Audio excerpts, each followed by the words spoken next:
Namaskar. Welcome to this session. Uh, I had briefly mentioned about the Pancharatra Agama, from where Patanjali got his concept of Ishvara. So, I would like to give a little more information about Pancharatra Agama, which is the background of Patanjali Yoga Sutra itself, not just concept of Ishvara, but Patanjali's treatise. Etymologically, Agama means the wisdom of the Lord which comes down to us at our doorsteps. If the Vedas are source of knowledge, which remain incomprehensible to many of us, many of the commoners, how much access do we have to Vedas? How much do we understand the Vedas? How much can we understand the Vedas? There has to be Veda Dhyanam, which is quite intense process, extensive process to really understand the Vedas. So Vedas are source of knowledge, but the commoners don't have access, particularly in our times, in our era of Kali Yuga. There is very, very little to access to Vedas as source of knowledge. The same wisdom which comes down to us. We have this tradition, long tradition, and then we are getting the same wisdom through our long tradition, culture, the parampara of saints and sages. It has come down to us. And then that is Agama. While the source of knowledge, which is of course the Vedas, is called Nigama. So we have these concepts of Nigama and Agama. So knowledge comes from Vedas, and that's the source of Vedas, and that is called Nigama. And the knowledge that comes to our doorsteps. Although we are not studying Vedas, we have not studied Vedas, we cannot be studying Vedas in our times, yet the Vedic wisdom has come down to us with our parampara, with our cultural parampara, with our ancestral background.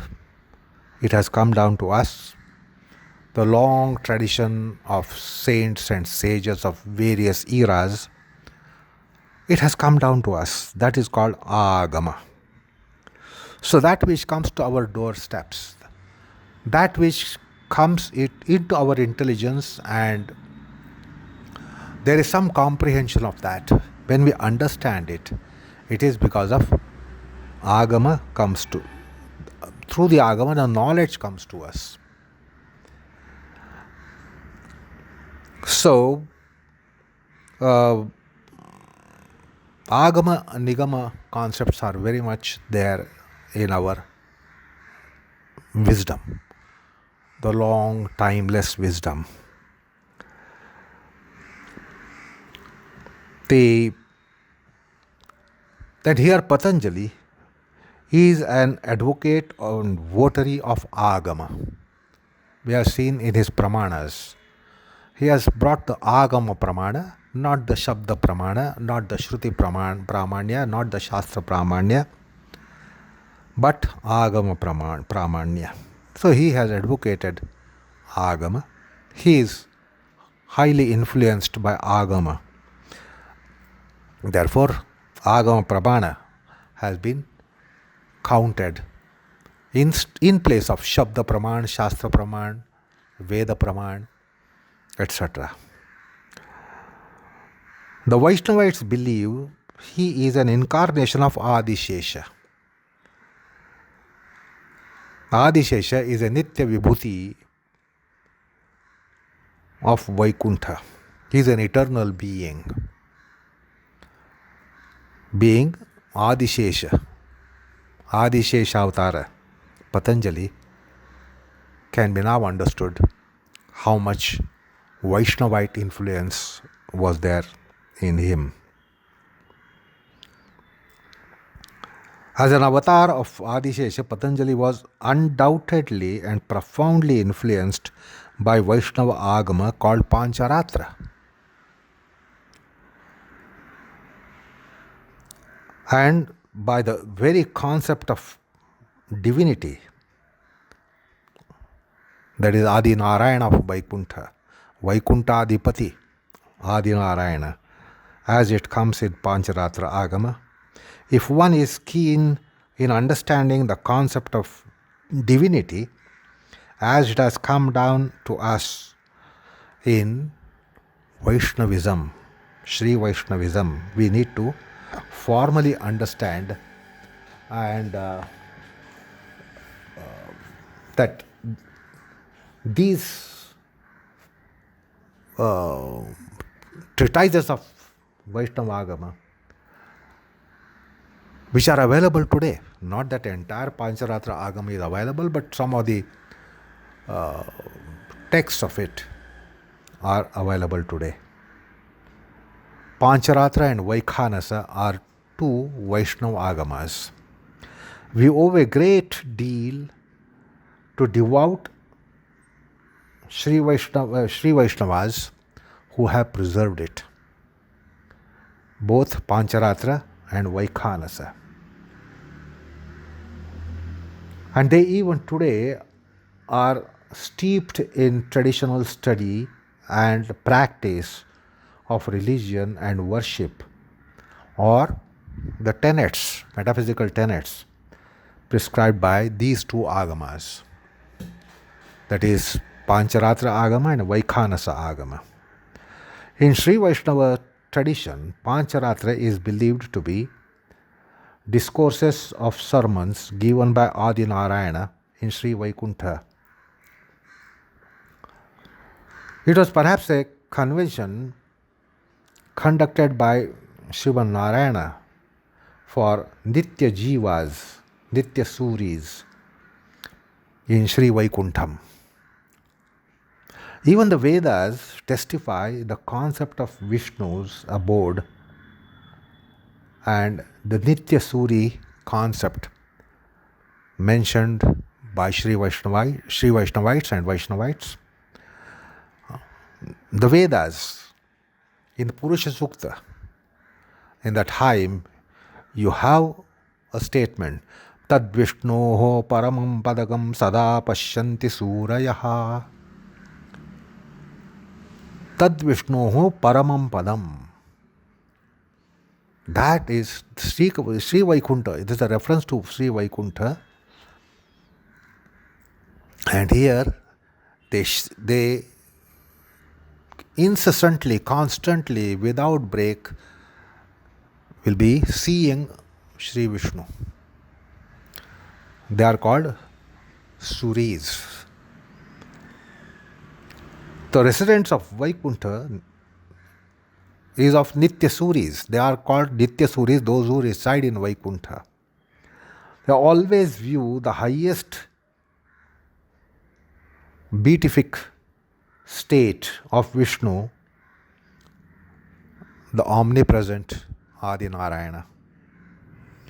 Even Bhagwan Shri Krishna says in the 4th chapter, opening verse, Imam vivasvate yogam proktavan aham avyayam vivasvan manvave praha manu ikshvakave bravit. Arjuna, I instructed this imperishable science of yoga, precisely karma yoga, to the sun god Vivasvan. The Vivasvan instructed this to Manu, and from Manu it was transmitted down to Ikshvaku. Ikshvaku was a king in Sri Rama's race. He was an ancestor to Sri Rama. That's why Sri Rama is said to be Ikshvaku Vangsha. His Vangsha is called Ikshvaku. And this Ikshvaku referred to here is the source person of that race. In response, Arjuna curiously questions him, "O Krishna, you are my contemporary. So how can you claim that you have advised ageless son? Vivaswan is the son. So you are my contemporary. How come that you have instructed this ageless son?" So, aparam bhavato janma param janma vivasvataha katham etad dvijaniyam tvam ado proktavaniti. How did you give the instruction to son? You are my contemporary. So Krishna replies, Bahuni me vyatitani janmani tavacharjuna tanyaham veda sarvani natvam vetha param tapa. So he says, Arjuna, I am ageless and you too are ageless. But I remember all my manifestations, avatars, while you do not remember those countless lives in the past. Being a mortal, you don't remember because we are all immortals. It was never that we were not at some point in time. We have been eternal beings. All of us are eternal beings, but we don't remember anything of the past. Thus, Bhagwan Sri Krishna too refers to discourses of Pancharatra. When he said, I instructed Vivasvana, and then it came to Manu Ikshvaku, that is reference to Pancharatra. In the Ahirbudnya Samhita of Pancharatra, an important text of Pancharatra Samhita, there are so many texts of Pancharatra, and Ahirbudnya Samhita is one of the texts. Bhagwan instructed various forms of yoga in Pancharatra. One of those is called Karma Yoga, also referred to as just yoga in Bhagavad Gita often. And the other one is of the nature of restraint of chitta, nirodhakhya. Yoga, which is chitta vritti nirodhakhya. So, there Ahirbudnya Samhita gives us this clue that the yoga that we are discussing was first instructed by Adinarayana in Sri Vaikuntham in his set of discourses which came in Pancharatra or came to know as Pancharatra. The Mahabharata also testifies this. Hiranyagarbho yogasya vakta nanya puratanaha. Hiranyagarbha was the first ever speaker on yoga, no one else. The Pancharatra has the earliest instruction on yoga. The Pancharatra also gives instructions on the nature of divinity and religion called Vaishnava Dharma, Bhagavata Dharma. Now let us take up the description of divinity that appears in Pancharatra. And I told you about this, that there are forms such as Para, Vyuha, Vibhava, Archa, Antaryami. So divinity or Adinarayana manifests in these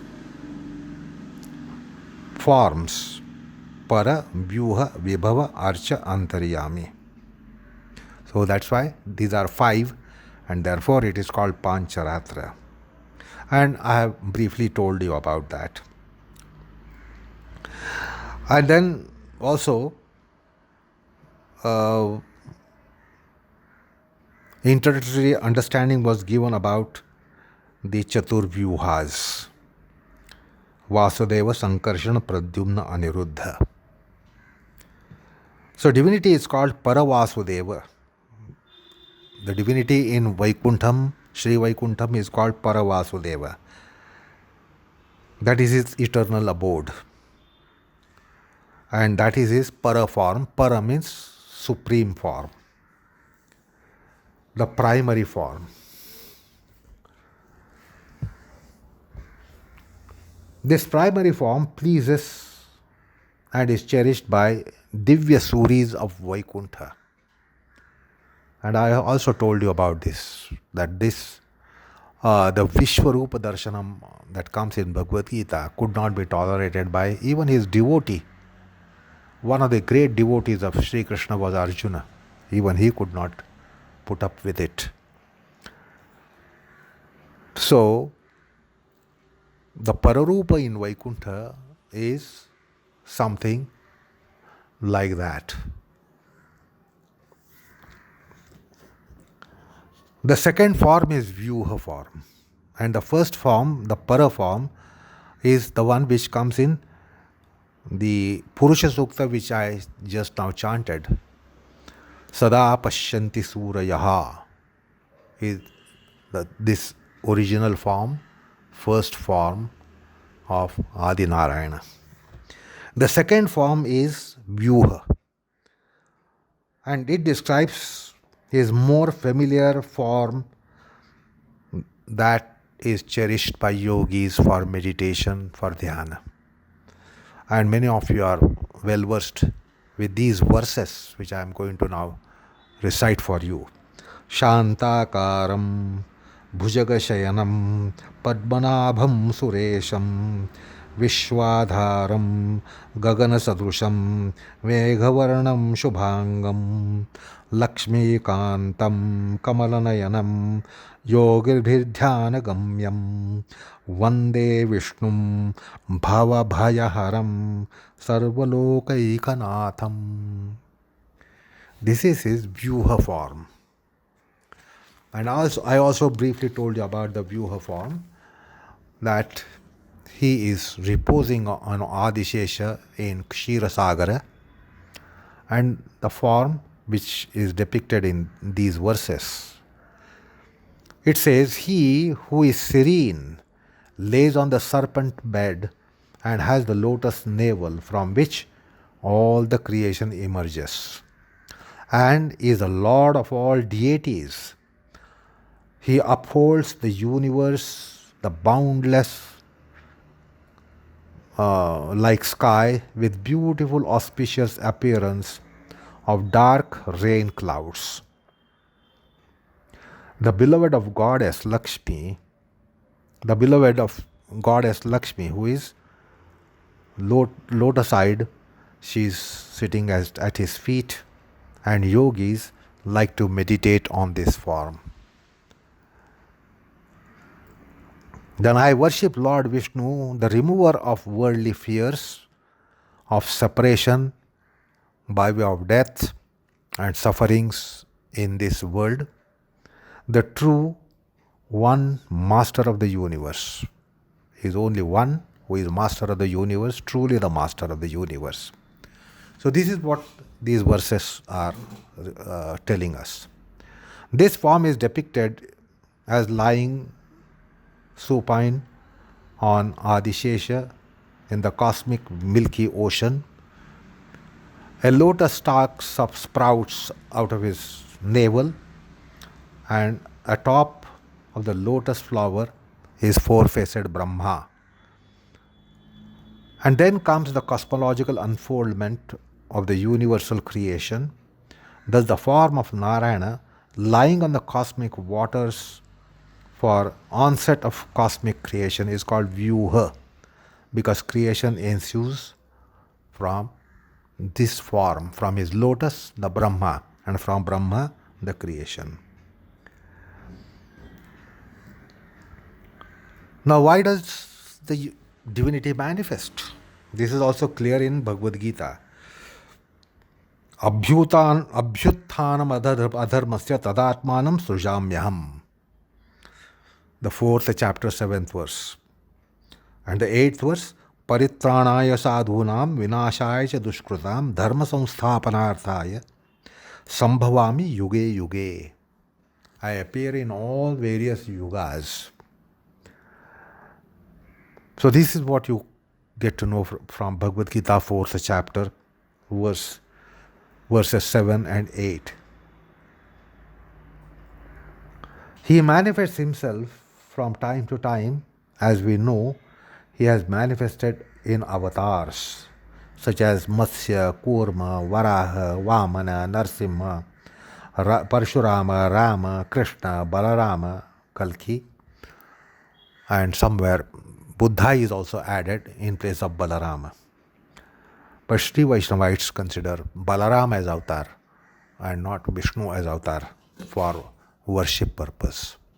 Although Buddha is considered to be avatar, we will perhaps we'll have to know why Buddha avatar was there. So it was totally a different purpose.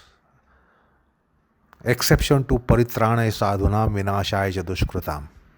So it was a unique purpose. The Rahasya of Buddha avatar is something that is awe-inspiring. But anyway, that is not the topic today here. So we will not be considering that. So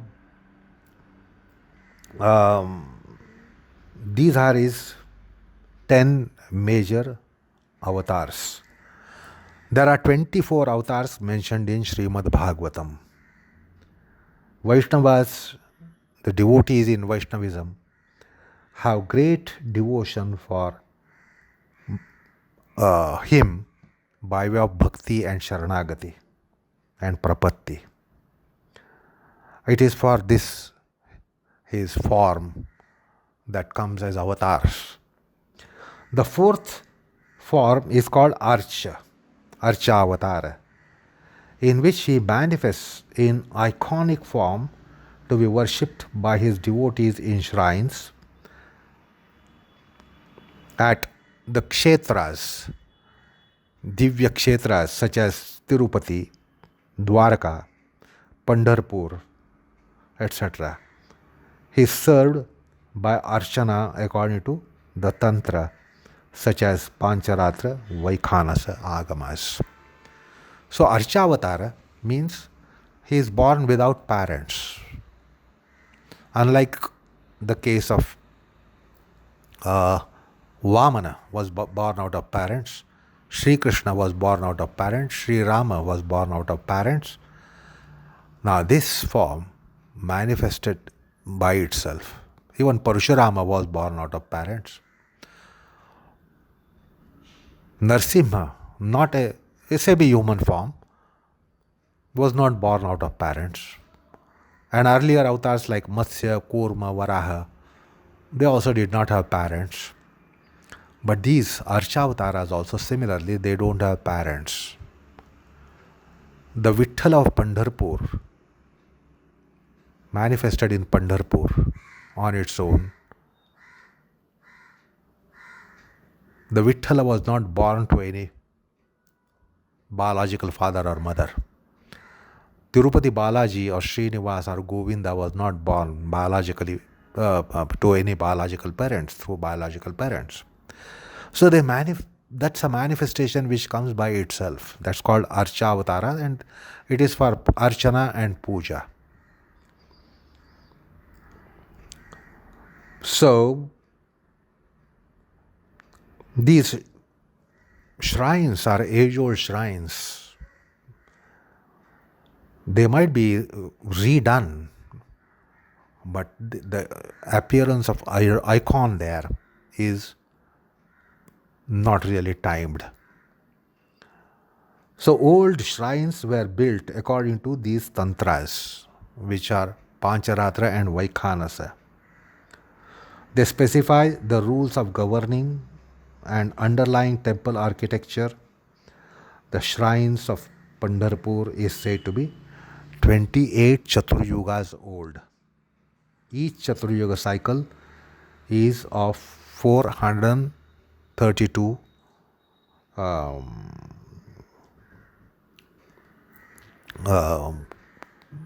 crores of years. 43 crores and 32 lakhs of years. That is 4,320 million years. So the Pandharpur Vithoba is uh, praised to be on that block, standing on that block for 28 yugas. That means 4,320 million years into 28. So also the Srinivasa of Balaji, in the Balaji of or Govinda of Tirupati, appeared in the form to be worshipped. So these are called Archavataras. Then comes Vibhava. Vibhava means Vaibhavam. If you recall last time I told you. And these Dashavataras are Vibhava. Matsya, Kurma, Varaha to Kalki. These are all Vibhava forms. And the last one is Antaryami form. He has a metaphysical and formless form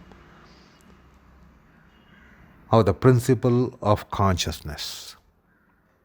He is Antaryami, Amrita Purusha, whom Patanjali calls Purusha Vishesha. Antaryami Brahmana of Brihadaranyaka Upanishad, which is a very, very fascinating passage and very lyricized passage, that also speaks about Antaryami. So this Antaryami is formless, metaphysical. It's a metaphysical entity. It doesn't have shape, form, dimensions, etc. like Archavatar image has, or the Vibhava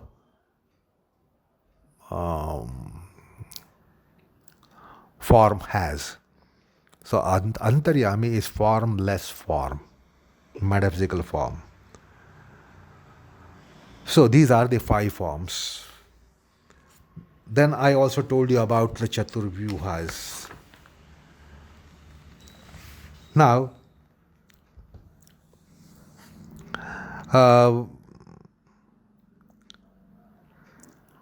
Arjuna in the 6th chapter says, "O Krishna, the mind is in fact unrestrainable, and it is indeed like wind, and how do you speak of restraining it?" So 6th chapter and 34th verse. The restraint of mind is indeed difficult for wakeful state of consciousness. If you recall, I told you Aniruddha is a phase which is very nomenclature suggests it is unrestrainable mind. So that's why it is called Aniruddha consciousness. While yoga is for another state of consciousness. Although we all say that we do our yoga in a wakeful state and we have to be awakeful while you are doing yoga, yoga doesn't keep you in a wakeful state. You are awake, but that's not a wakeful state of consciousness.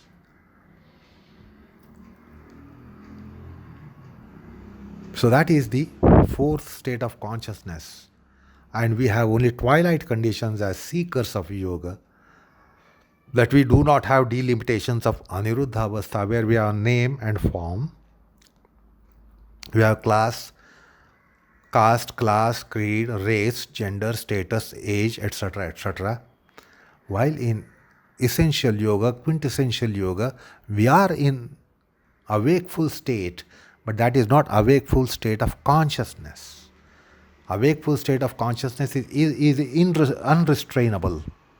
We cannot be restraining our upadhis, which are caste, class, creed, race, gender, status, stature, age, etc. So that is the fascinating state of yoga. So in yoga it is called 4th state of consciousness. Even psychology terms something as 4th state of consciousness, that is Turiya or transcendent state. And in our yoga, if we are really in classical yoga, we really break the shackles of all these gravities of delimitations, class, caste, creed, race, genetic background, genealogical background, ethnic background, age, condition, etc. So that is the unique state of consciousness which is to be restrained and which can be restrained. So yoga is meant for that. Anyway, so the Pancharatra makes a mention of this yoga as well, which is of the nature of restraint of chitta. You will come across a passage which describes the yoga of Abhyasa Vairagya, Chitta Vritti Nirodha kind of yoga, Sampragnat Asampragnata yoga. And then the Ishvara, as mentioned by Patanjali, you will find that the source of his definition is traced in Ahirbudnya Samhita. So, the very concept of Ishvara has been taken from there. Etymologically, I told you, Ishanashila, Ichha Matrena, Sakala Jagata Uddharakshamaha Ishvaraha. Ishvara is one with lordship, who with his mere will can uplift the entire mankind. And even Bhagavad Gita endorses this. Ishvara sarvabhutanam hruddeshe arjuna tishtati brahmayan sarvabhutani yantrarudhani mayaya tameva sharadam gaccha sarvabhavena bharata tat prasadat parashanti sthanam prapsate shashvata. 18th chapter, 61 and 62 verses. They refer to this Antaryami. Ishwar is our Antaryami. So, that's how I told you about the Pancharatric background behind the concept of Ishvara. We also dealt briefly with distinction between Bhagavan and Ishvara. Now Bhagavan, he is Bhagavan because of infinite powers he is endowed with, which are organically within himself. So there are certain great qualities whereby he becomes Bhagavan, he becomes the Brahman, who becomes the substrate of entire creation, who becomes the centric aspect of Vedanta. It is because of his powers and qualities, exalted qualities. So, in Sri Bhashyam, mentioning the Vaishishtyam of the Brahma Tattva, which is the Narayana himself, he lists certain qualities. And they are indeed the qualities which make him one without a second, the only Bhagavan and the Lord of the universe, Ekameva Dvitiyam. These qualities are Parama Gnana, Parama Aishwarya, Parama Virya, Parama Dhairya, Parama Shakti, Parama Teja, Parama Saushilya, Parama Vatsalya, Parama Artata, Parama Ardava, Parama Sauharda, Parama Samya, Parama Karunya, Parama Madhurya, Parama Gambhirya, Parama Audarya, Parama Chaturya, Parama Sthairya, Parama Shaurya, Parama Parakrama. And then Satya Kamatva, Satya Sankalpatva, Krutitva Krutatva. So these are the qualities which are unique to him. Therefore, he is what he is. He is Brahman, he is Bhagavan, he is the Almighty, he is the Lord. So what are these qualities? Parama Gnana, that is, Parama means knowledge of infinitude. It signifies infinitude, unexceedability. So, unexceedability in knowledge. His knowledge is unexceedable. Parama Aishwarya is unexceedable glory, glory of infinitude. Paramavirya, infinitude of strength. Paramadhairya, infinitude or unexceedability of courage. Paramashakti is unexceedability of the power. Paramateja, unexceedability of in glow, infinitude of glow. And Paramasaushalya, the tolerance which is of infinitude, unexceedable tolerance. Parama Vatsalya. Vatsalya means motherly love. The love that the child gets from mother is called Vatsalya. It's a kind of love. So that's Vatsalya. And he has that infinitude of Vatsalya. Parama Artata. Artata means dampness of mind, which gives rise to compassion, etc., love, etc. So, Parama Artata, infinitude of dampness in the heart. Parama Artata, that's a dampness. Then, Parama Sauharda. Parama Sauharda, Sauharda means friendliness. So, friendliness, unexceedable. Then Paramasamya, equity, infinitude of equity, equity to brim. Then Paramakarunya, Karunya means compassion. So unexceedable compassion. Paramamadhurya, Madhurya means sweetness. So his sweetness is unexceedable. Paramagambhirya, Gambhirya means seriousness. He has also this seriousness which is unexceedable. Parama Audarya, Audarya means magnanimity. And unexceedable magnanimity, infinitude of magnanimity. Paramachaturya, Chaturya means prudence and skill. Then Paramasthairya, Sthairya means steadiness. So, extreme steadiness, infinitude in steadiness. Paramas Shaurya, Shaurya means valor.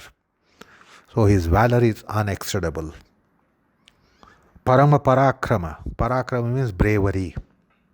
So, his bravery is also of infinitude.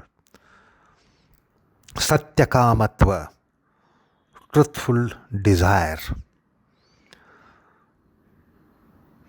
Then Satya Sankalpatva, the truthful resoluteness, unfailing.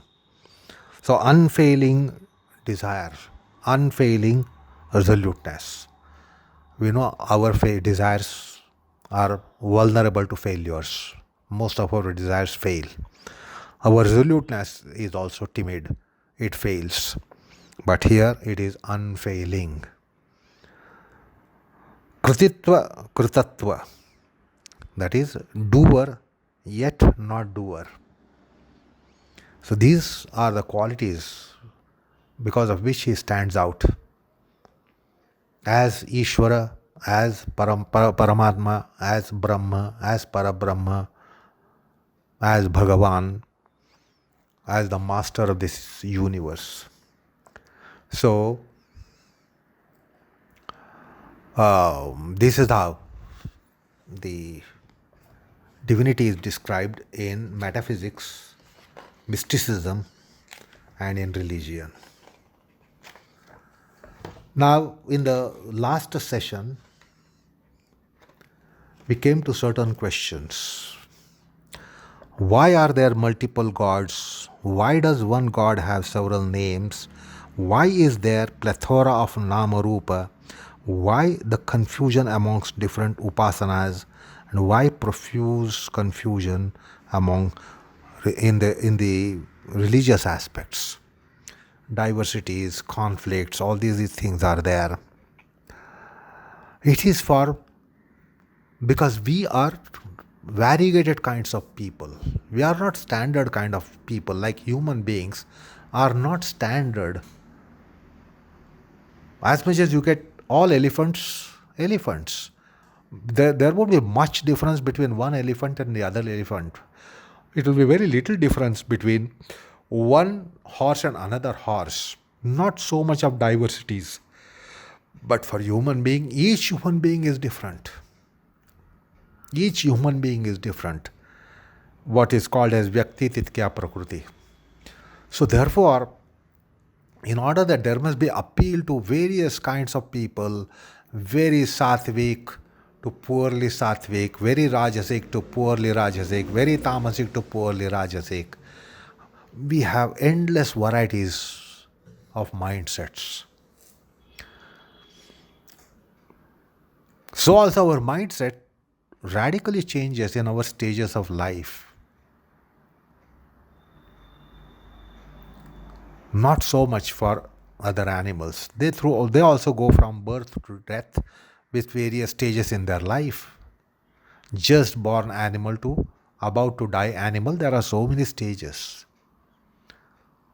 But in human beings, this is really mind-boggling. So in order to cater, because the divinity is meant for everyone, of any consciousness strata, qualitatively any strata, the God doesn't abandon anyone. The God must be available to everyone. The God is for everyone. And all the beings are of the God and for the God. And therefore there are so many forms and names. Because if you understand human psyche, what appeals a child doesn't appeal the old man. What appeals a young doesn't appeal the old man. But this God is not only for human beings, but all beings. And therefore, so many forms are there. In other religions of the world today, the God is only for man. And therefore, suitability to the human mind has been considered. Here, the God is for every creature, from Brahma to blade of grass or tiny particle. Therefore, there are several forms. We do not know all those forms of God. We do not have any idea of the form of divinity that has for dogs and cats and cows and horses and elephants and birds, eagles and sparrows and crows and what not, all those creatures. The God is meant for everyone. They are all of God. So you can't just put limitation, restriction that the God should be in limited forms.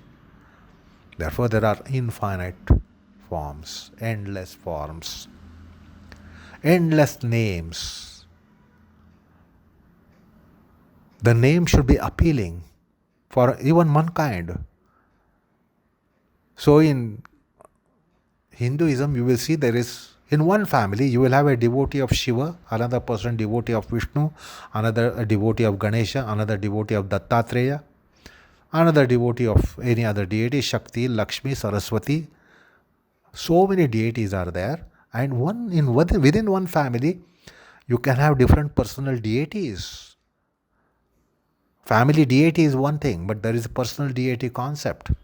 So in order to have appeal for any kind of man, there are so many names and forms.